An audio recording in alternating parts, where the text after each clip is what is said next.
1월 23일 목요일입니다. 오늘은 창세기 36장 1절부터 마지막 43절까지 말씀입니다.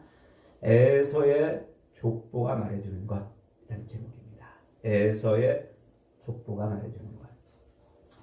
오늘 본문은 에서의 족보를 자세하게 설명을 해주고 있는데 무려 1절부터 43절까지 이 긴 장을 할애해가지고 자세하게 지금 기록을 해 놓고 있어요. 그런데 그 족보를 가만히 들여다보면은 이 에서는 그 후손들도 많아요. 아주 그냥 후손들이 얼마나 많은지, 에서의 아내들도 여러 명인데 그 아내들을 통해서 자손이 번성을 하고 번성을 합니다. 근데 거기에다 대고 그 자손들이 또 대부분 다 족장들이 돼버려요. 족장. 그리고 수많은 그 부족을 이루고 다 족장을 되고, 그 다음에 거기서 또 왕들이 나옵니다. 그러니까 야곱의 자손들이 저 애굽 땅에서 400년 동안 종살이하고 있을 때 이 에서의 후손들은 나라를 세워가지고 거기서 왕들이 나오는 이런 일들이 지금 벌어지고 있다. 이렇게 지금 족보에서 이야기를 하고 있는 거예요. 옛날에 이 야곱이 외삼촌 라반의 집에서 파단 아람에서 이렇게 도망 나올 때, 그때 에서가 400명의 가신들을 이끌고 야곱을 맞이하러 나왔잖아요. 그러니까 그때도 이미 에서가 부를 이루고 있었던 거예요. 아브라함은 383명의 이 군사를 데리고 롯을 구하러 갔던 것을 기억하지 않습니까? 근데 아브라함보다 더 많은 이 가신들을 움직일 수 있는 그런 부가 이미 에서에게 있었던 거예요. 근데 에서는 그렇게 부를 누리고 있을 뿐만 아니라 그의 자손들도 뭉텅뭉텅. 야곱은 이삭은 애가 생기지 않아가지고 힘들었는데, 또 야곱의 그 자손들도 애를 낳기가 그렇게 쉽지는 않았는데, 이 에서의 자손들은 뭐 셀 수 없을 만큼, 헤아릴 수 없을 만큼 자손들이 지금 많이 있는 겁니다. 형 에서와 아버지를 속이고 장자의 축복을 받아낸 사람은 누구예요? 야곱이잖아요. 그러면 야곱이 정말 이 땅에서 큰 복을 누려야 되는 건 아닙니까?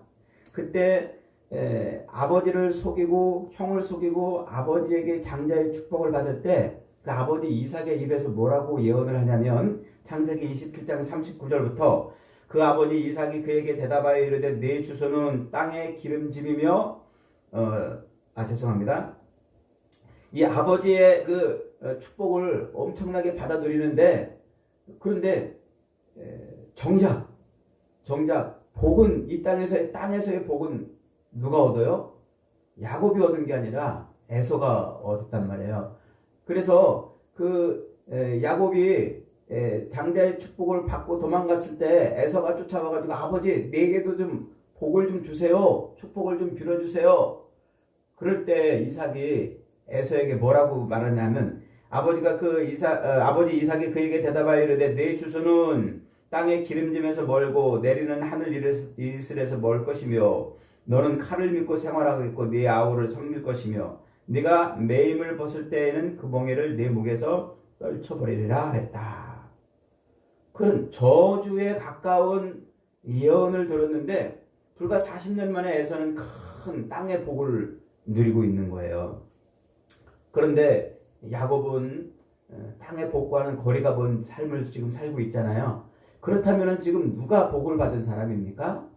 겉으로 볼 때는 에서가 복을 받은 사람이에요. 장자의 축복은 야곱이 받았는데 실제 이 땅에서의 삶의 모습은 에서가 더 풍요로운 삶을 살고 있다는 것이죠. 자기 대에서만이 아니라 자기 후대도 그렇게 번성하고 강성하고 그런 삶을 지금 살고 있다고 오늘 이 족보가 지금 우리에게 말해주는 거예요.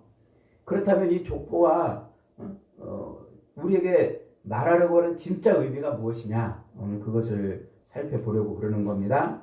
첫째로 이 에서의 족보는 아버지 이삭의 예언이 그대로 성취되었다는 것을 보여주려고 이렇게 자세하게 기록을 해놨어요. 그래서 에서의 대뿐만 아니라 그의 자손대, 그 자손대의 에돔족 속의 그 역사까지 이렇게 쫙 연결을 해 놓은 겁니다. 왜 그러냐면 아버지 이삭으로부터 받았던 이 에서의 예언이 실제로 역사 속에서 어떻게 성취되는지를 보여주려고 이렇게 후대 에돔족 속의 그 모든 이 역사를 지금 여기서 기록을 해주고 있는 거지요. 이 에서는 지금 보고 있는 이스라엘 지도에 어디에 살고 있냐면은 그 사해 동편으로부터 요단강 동편에 이르는 그 지역에 지금 살고 있던 족속들이죠. 그래서 이 에서의 이름이 붉다, 붉은색이다 이런 이름이잖아요. 그 이름에 걸맞게 그는 붉은 땅, 사막 지역에 살고 있어요. 지금 저 페트라라고 하는 그 유명한 요르단의 관광지 있죠. 거기가 에서가 살고 있던 동네입니다. 거기는 붉은 바위들이 있고 또 사막이 있고 이제 그런 곳이죠.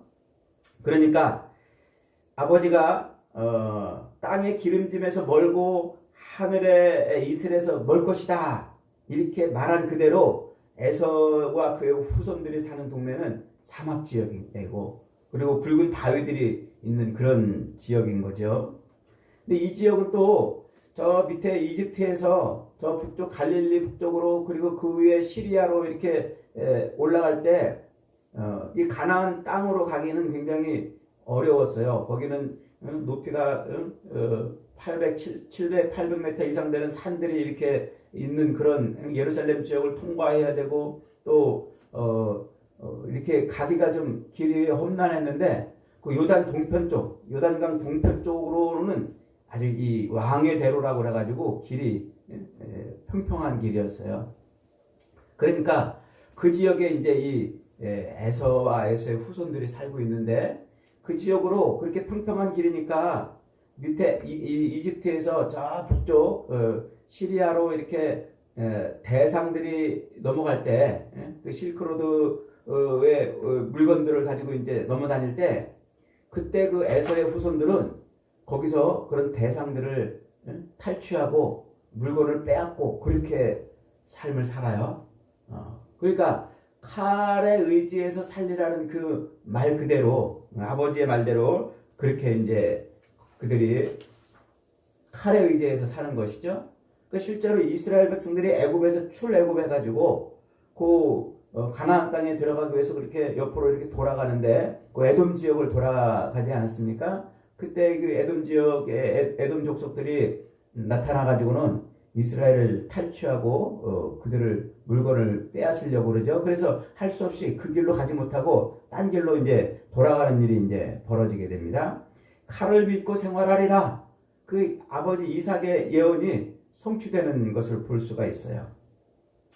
그 뒤로 이제 이스라엘하고 이 에돔 족속은 사사건건 이렇게 이제 부닥치고 서로 이렇게 충돌을 합니다. 그러다가 언제 이 에돔이 이스라엘의 종이 되냐면 다윗 시대에 에돔이 이스라엘의 종으로 살아요. 그러다가 솔로몬 시대의 끝자락부터 여호람 시대까지 계속 독립운동을 이제 시도하다가 이 아하스 왕 때 와가지고 그때 이제 이 에돔이 다시 이스라엘로부터 이제 독립을 이루게 되죠. 그래서 아하스 왕 때 잠깐 독립을 했지만 그러나 바벨론에 의해서 또 멸망을 당해요. 바벨론에 의해서 멸망을 당하고 그리고서는 이제 나라를 다시 세우지 못하고 족속으로 흩어져서 이리저리 방랑 생활을 하다가 그러다가 유다의 마카비 왕조가 들어섰을 때 그 마카비 왕조에 의해서 에돔 족속은 완전히 유다로 편입이 됩니다. 그래서 이제 나라가 이제 멸망을 해요. 그리고 그 에돔 족속은 유다 백성들하고 함께 살아요. 그 유다 백성들의 유다 백성들이 돼가지고 유다 백성들이 이제 함께 사는데 그 중에서 이제 헤롯이라는 사람이 이 에돔 족속 후예인데 그 헤롯이 등장을 해가지고 아기 예수님을 죽이려고 분봉왕이 돼가지고 나타나는 그런 일이 벌어지죠. 요게 이제 에돔의 역사인 거예요. 이렇게 큰 자가 어린 자를 섬기리라는 아버지 이삭의 말대로 이 에돔 족속은 결국 나라가 완전히 망하고 유다의 편입이 돼가지고 그렇게 유다 백성들하고 함께 이제 삶을 사는 것이죠. 이게 정확히 언제 이루어지냐면 요 에서와 야곱에게 이삭이 축복을 한 900년 뒤, 900년 뒤에 정확하게 하나님의 이 예언이 그대로 성취가 되는 것을 볼 수가 있습니다. 그러니까 오늘 이 에서의 족보는 뭐라는 거예요? 하나님의 예언이 어떻게 세상 속에서 구체적으로 실현이 되고 성취가 되는지를 보여주는 교보제인 거예요. 그걸 지금 미리 이렇게 보여주는 것이죠. 그 다음에 이제 두 번째는 오늘 에서의 족보가 우리에게 가르쳐주는 두 번째는 야곱이 받은 복. 그 야곱이 받은 복이 땅의 복이 아니라 하늘의 복이었다는 것을 말해주려고 그러는 거예요. 단순히 족보상으로만 본다면, 그의 후손들의 그 삶의 모습으로만 본다면, 이 야곱의 후손들은 애굽에 들어가서 종살이 하잖아요. 400년 동안. 그리고 가나안 땅에 들어와서도 계속 고통스러운 삶을 살잖아요. 그런데 이 에서의 그 후손들은 어때요? 에서의 후손들은 자손들도 번창하고 또 왕들이 통치하는 그런 삶을 산단 말이죠. 겉으로 보면은 복 받은 사람은 에서인 거예요. 야곱이 아니고. 야곱은 하나님의 복을 받았는데, 아버지를 속이고서라도 그 장자의 복을 받았는데, 실상 삶을 살 때 보니까 에서보다도 훨씬 못한 삶을 살고 있는 거예요. 그러면 야곱이 도대체 무슨 복을 받은 것일까요? 야곱이 받은 복은 땅의 복이 아니라 하늘의 복이었다라고 지금 말하고 싶은 거란 말이에요. 그래서 야곱은 겉으로 볼 때는 에서와 야곱이 뒤바뀌어가지고 실제로는 에서가 복받고 야곱은 아무것도 얻지 못한 것처럼 보이지만, 그러나 야곱이 받은 복은 땅의 복이 아니고 하늘의 복이었다라고 지금 말하려고 장황하게 이렇게 족보를 설명하고 있는 거란 말이죠. 그래서 성경이 우리에게 집요하게 말하고 있는 게 뭐냐면, 악인의 형통을 부러워하지 말라는 거예요. 이 땅에 있는 사람들이 받아 누리는 그 물질적 풍요, 그것을 하나님의 백성들은 그것을 부러워하지 말라는 거예요. 그것은 잠시 있다가 사라질 것들이기 때문에 우리는 영원한 하나님의 복, 하늘의 복을 받은 사람이기 때문에 이 땅에 있는 눈에 보이는 것을 인해서 부러워하거나 그것 때문에 마음 상해하지 말라, 그 얘기를 말하고 있는 것이죠.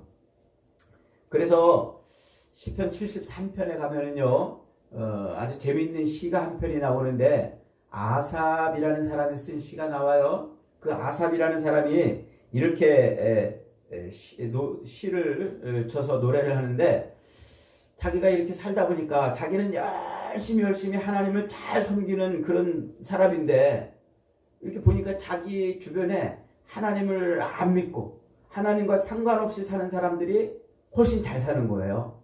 그래가지고 자기가 시험에 들었다고 말해요.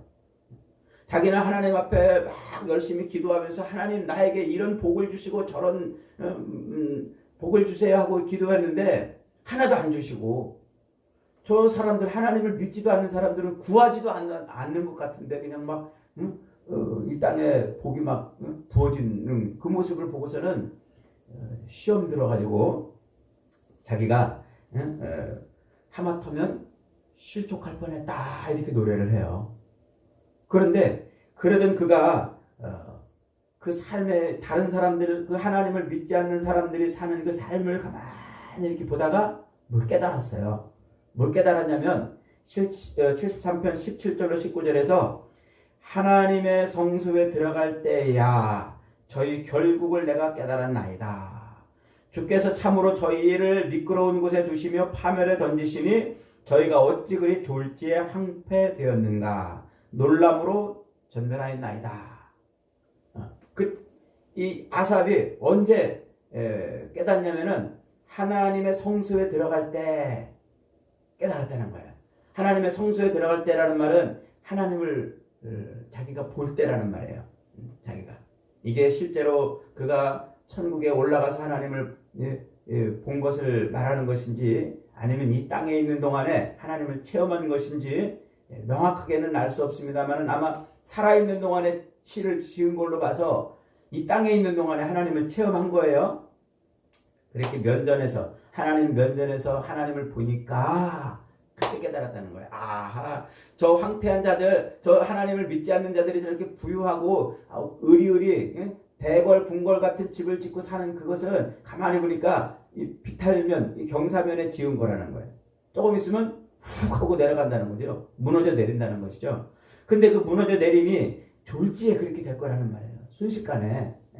그래서 이 아삽은 하나님이 하나님의 백성들에게 주시는 복은 따로 있구나. 그러면서 이렇게 24절에서 이렇게 노래합니다. 주의 교훈으로 나를 인도하시고 후에는 영광으로 나를 영접하시리니 하늘에서는 주 외에 누가 내게 있으리요 땅에서는 주밖에 내가 사모할 리 없나이다.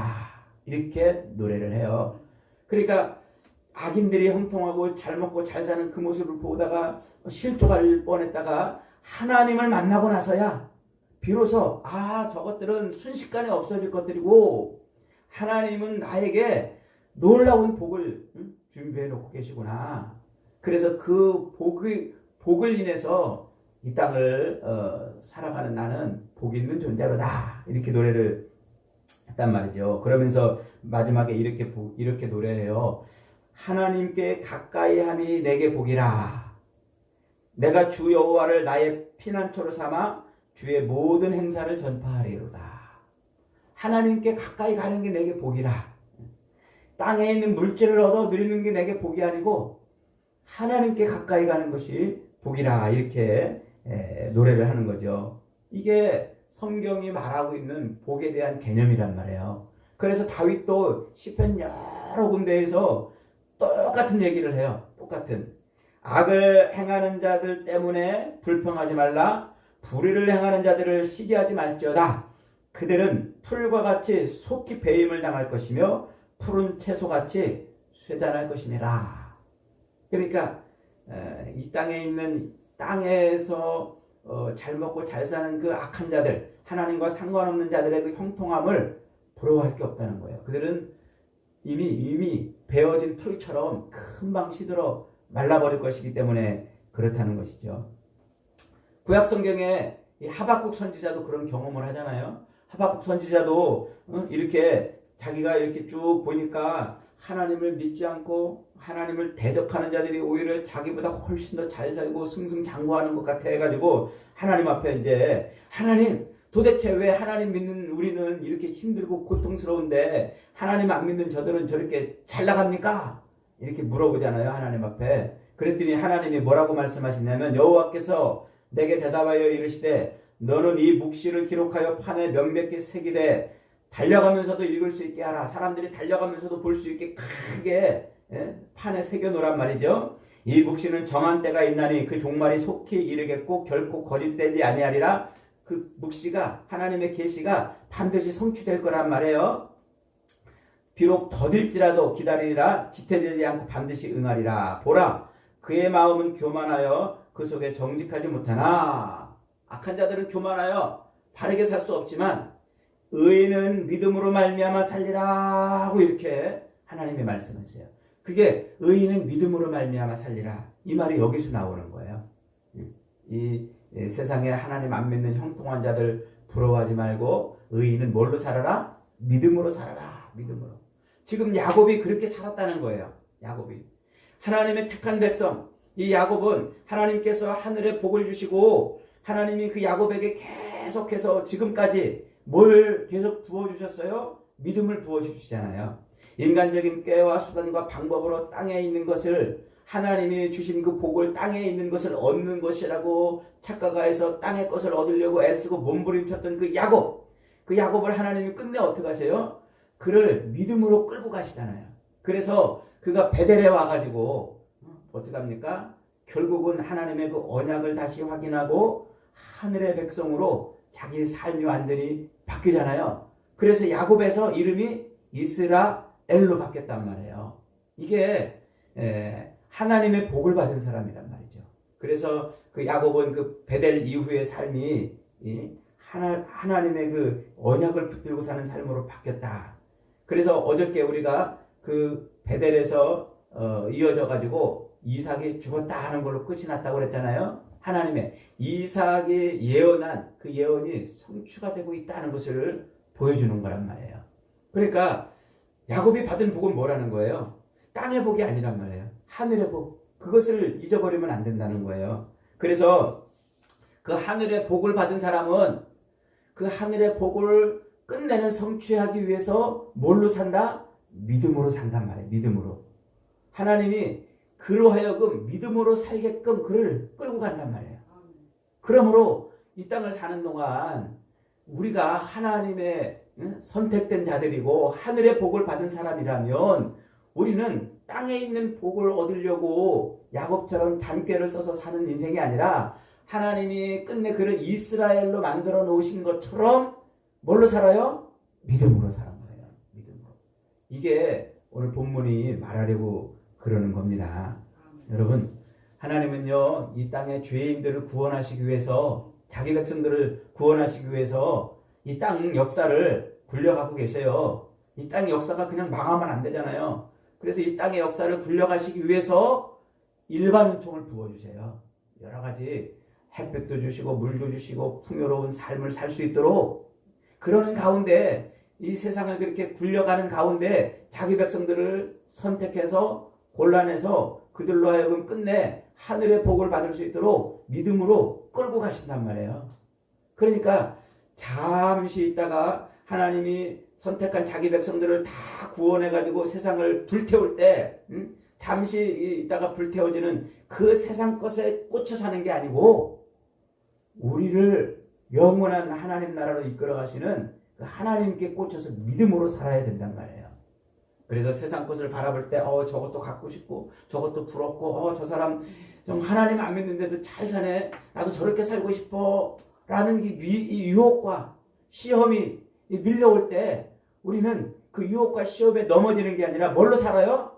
믿음으로 산단 말이에요. 믿음으로. 하나님이 내게 주신 그 언약을 반드시 성취하리라. 그 언약을 반드시 이루리라. 그 믿음으로 하늘의 복을 받은 이 믿음으로 살 때 그때 우리는 하나님이 우리에게 예언하신 그 모든 예언이 성취되는 인생이 되는 것이다 하는 겁니다. 사랑하는 여러분, 우리가 이 땅에서 풍요를 누릴 수도 있어요. 그것을 우리가 정말 이렇게 삶에서 기쁨으로 누릴 수 있어요. 중요한 것은요, 그것에 꽂혀서 사는 게 아니라 우리는 하늘에 꽂혀서 사는 사람들이란 말이에요. 그래서 그것에 의해서 넘어지는 게 아니라 그것에 꽂혀서 마음을 뺏기고 사는 게 아니라 오히려 우리는 하늘의 복을 받은 자로서 믿음으로 살아야 됩니다. 그렇게 믿음으로 살 때 우리는 하나님의 그 언약이 성취되는 그 자리까지 가게 되는 것입니다. 저와 여러분이 오늘도 믿음으로 모든 시련과 미혹과 유혹들을 이겨내고 하늘의 복을 받는 복된 인생들이 되시기를 주님의 이름으로 축복합니다.